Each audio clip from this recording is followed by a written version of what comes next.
অনেক দিন পর বারুইপুরে সবজি বাজারে এলাম। আজ দুপুরে ইলিশ হবে, তাই একটু কেনাকাটা। সবজির এত দাম, আমাদের ক্যানিং বাজারে কিংবা আমাদের বাড়ির কাছাকাছি বাজারে অনেক কমে পাওয়া যায় সবজি। বেশিরভাগ সময় ওখান থেকেই বাজার করে বারুইপুরে আসি।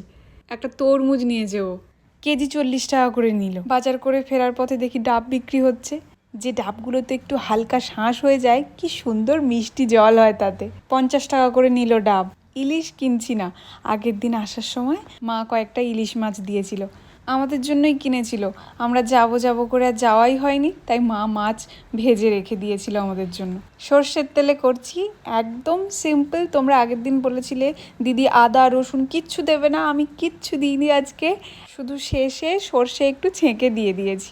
মাছটা কি ভালো খেতে। আচ্ছা, কাল রুদ্রদা আর প্রমিতাদির সঙ্গে দেখা হওয়ার কথা আছে, তাই রাতে ক্যান্ডেল বানাচ্ছি, কাল দেবো বলে। চলো সবাই ভালো থাকো, আজকে তাহলে আসি, দেখা হচ্ছে কাল।